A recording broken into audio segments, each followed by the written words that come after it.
ছোট বড় প্রায় সকলেরই পছন্দের একটা ডেজার্ট পুডিং, কিন্তু এই পুডিংই অনেকের পারফেক্ট হয় না। পুডিং বানাতে গেলে ভেঙে যায়। আজকের রেসিপিটি তাদের জন্য। আসসালামু আলাইকুম, welcome back to my channel two sons mom kitchen. কাছে কিংবা দূরে, দেশ বা দেশের বাইরে যে যেখান থেকে আজকে আমার এই রেসিপিটি দেখছেন, আশা করি সবাই ভালো আছেন। ক্যারামেল পুডিং বানানোর জন্য এখানে আমি নিয়েছি 3টি ডিম। এখন দিয়ে দিচ্ছি 3 টেবিল চামচ গুঁড়া দুধ, 1/3 কাপ চিনি, 3 থেকে 4 ফোঁটা লেবুর রস। এখানে আপনারা লেবুর রসের পরিবর্তে ভ্যানিলা এসেন্স ব্যবহার করতে পারেন, কিন্তু আমার কাছে লেবুর রসের ফ্লেভারটাই ভালো লাগে, তাই আমি দিয়েছি। এখন আমি এখানে দিয়ে দিচ্ছি 1.5 কাপের একটু বেশি হবে গরুর দুধ। আমি 2.5 কাপ দুধকে জাল করে 1.25 কাপের মতো করে নিয়েছিলাম। এখন ক্যারামেলটা তৈরি করে নিচ্ছি। আমি এখানে 3 টেবিল চামচ চিনিতে 2 টেবিল চামচ পানি দিয়েছি। চুলার আঁচটা অবশ্যই মিডিয়ামে রাখতে হবে। অনেকেই ক্যারামেল পারফেক্টভাবে তৈরি করতে পারে না, তাদের জন্য টিপস হলো ক্যারামেল তৈরি করার সময় অবশ্যই চুলার আঁচটা মিডিয়ামে রাখতে হবে। আর যখন চারিপাশে এরকম ব্রাউন কালার হয়ে আসবে, রঙটা ছাড়তে শুরু করবে, ওই পর্যায়ে এসে আপনাকে নাড়তে হবে। তার আগে যদি নাড়েন তাহলে আপনার ক্যারামেলটা পারফেক্ট আসবে না। যখন মোটামুটি একটা কালারে চলে আসবে তখন চুলার হিটটা একটু কমিয়ে দিতে হবে।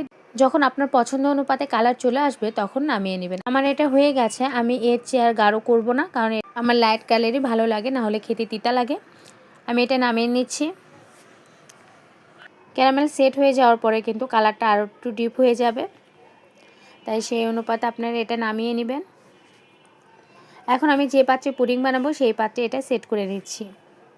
ক্যারামেল তৈরি করার আগে যে পাত্রে আপনারা সেট করবেন সেই পাত্রটা আগে থেকে রেডি রাখবেন, না হলে ক্যারামেলটা কিন্তু নামানোর সাথে সাথে না দিলে পরবর্তীতে এটা জমে যাবে। তখন যে পাত্রে সেট করতে চাবেন সেটাতে ভালো হবে না, যার ফলে আপনার পুডিংটা কিন্তু ভেঙে যেতে পারে। তো এই ক্ষেত্রে খেয়াল রাখতে হবে যে পাত্রে আপনি ক্যারামেল সেট করবেন সেই পাত্রটা আগে থেকেই রেডি রাখবেন, যেন আপনি ক্যারামেল বানানোর সাথে সাথে সেটাতে সেট করতে পারেন। এখন আমি দুধ, ডিম, চিনি যে মিশ্রণটা রেখেছিলাম সেটা আমি ব্লেন্ডার জারে 2 থেকে 3 মিনিট ঘোটা দিয়ে নিয়েছি। এখন আমি একটি ছাঁকনির সাহায্যে ছেঁকে আমি পুডিংয়ের বাটিতে দিয়ে দিচ্ছি। এখানে আপনাদের অনেকেরই প্রশ্ন থাকতে পারে যে আমি যে পুডিংয়ে লেবুটা দিলাম তাহলে কি দুধটা ফেটে যাবে? না, যেহেতু দুধটা পুরোপুরি ঠান্ডা ছিল সেই ক্ষেত্রে লেবুর রসটা দিলে দুধ কোনোভাবেই ফাটবে না। আপনারা নিশ্চিন্তে লেবুর রস ব্যবহার করতে পারেন। এখানে আমি চুলায় একটি হাঁড়ি বসিয়ে একটি টিস্যু দিয়েছি। এখন আমি পুডিংয়ের বাটিটা দিয়ে দিলাম, আর পানিটা এমনভাবে দিতে হবে যাতে পুডিংয়ের বাটিটা অর্ধেক ডুবে থাকে। এখন আমি বাটির উপরে একটা স্টিলের প্লেট দিয়ে উপরে একটা শিল দিয়ে ঢাকনা দিয়ে ঢেকে দিচ্ছি। অবশ্যই এখানে ভারী কিছু দিয়ে একটু জাতা দিতে হবে, নাহলে যখন পুডিংটা আপনি ভাপে দিবেন নড়লে পুডিংটা কিন্তু ভেঙে যাবে। আমি 25 থেকে 30 মিনিটের মধ্যে এটা ভাপে বসিয়েছিলাম। চুলার হিটটা কিন্তু মিডিয়ামের থেকে একটু কমিয়ে দিয়ে রাখবেন। আমি 25 মিনিট পর এটা একটি টুথপিক দিয়ে চেক করে নিচ্ছি যে এটা কাঁচা আছে কিনা। আমার এটা কাঁচা নেই, হয়ে গেছে। এখন আপনাদেরকে আমি ঠান্ডা করে আমি নর্মাল ফ্রিজে 2 ঘন্টা রেখেছিলাম সেট হওয়ার জন্য। এখন বের করে আপনাদেরকে দেখাচ্ছি। আমি একটি ছুরির সাহায্যে চারিমরে এভাবে একটু হালকা করে কেটে নিচ্ছি যাতে পুডিংটা ভেঙে না যায়।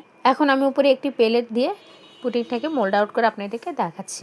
এই কাজটা অবশ্যই একটু সাবধানে করতে হবে, নাহলে পুডিংগুলো ভেঙে যেতে পারে।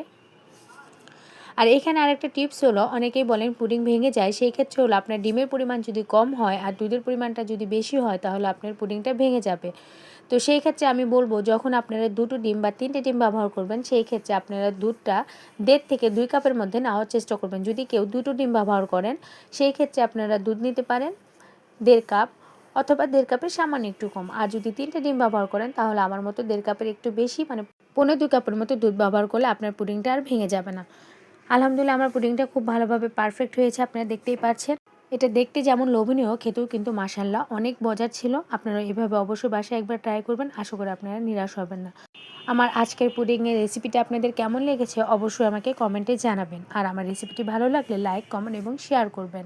আপনাদের একটা লাইক, কমেন্ট এবং শেয়ার আমাকে অনেক বেশি উৎসাহিত করে। আর যারা আমার চ্যানেলটিকে সাবস্ক্রাইব করেননি তারা আমার চ্যানেলটিকে প্লিজ সাবস্ক্রাইব করবেন। আর যারা ফেসবুক পেজ থেকে আমার রেসিপিটি দেখছেন তাদের কাছে অনুরোধ, আমার রেসিপিটি ভালো লাগলে লাইক, কমেন্ট এবং শেয়ার করবেন, আর আমার পেজটাকে ফলো দিয়ে রাখবেন। আল্লাহ হাফেজ।